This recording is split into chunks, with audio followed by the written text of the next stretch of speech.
Looks like the talks actually are going ahead this week. What do we know about them? Yeah, well, we don't know who's showing up, number one. We think it might be Witkoff. We think it might be the Iranian foreign minister, but we don't know where and we don't know when, and nor do we know really what's on the agenda beyond nuclear. But we do know what's happening. What is nuclear exactly? Is that nuclear weapons? Is that nuclear enrichment? Is that the highly enriched uranium stockpiles that they have, with several hundred kilos of those, and where do they go? So there's lots of speculation about what it might be, but at least for now it looks like there will be talks. Okay, so here's the interesting thing. You say nuclear, and they want to talk about nuclear. Right.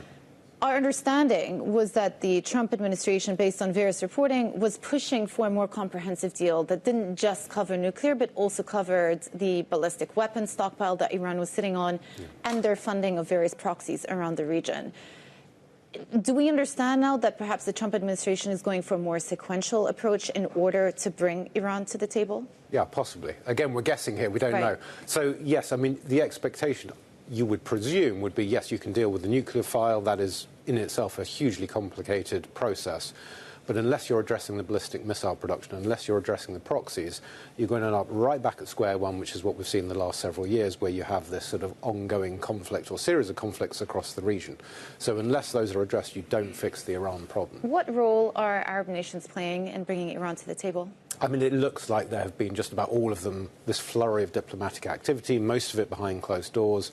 You know, we're getting whispers and glimpses here and there of what's going on, but it's absolutely clear that the message from them is, let's try the diplomatic tact first, because they know just what's at stake. And you saw the Supreme Leader come out yesterday and say, if you attack us, this will probably lead to a regional war. And I think that fairly reflects exactly what the Arab leaders are worrying about. Yeah, I just wonder what's different this time around from last time around, because we've been here before. The U.S. have tried to enter into negotiations with Iran, and they were steadfast in their pushback on specifically on enrichment, low-level enrichment.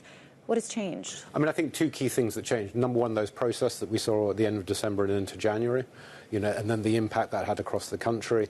And, you know, the fact that that was caused by this basically an economic meltdown, which is still going on, and there's really no escape for them unless they can get some sanctions relief. And then number two, their proxy militias across the region are heavily degraded or disappeared altogether. So Iran is in a very weak position. Probably top of mind, though, as they have said, is sanctions relief.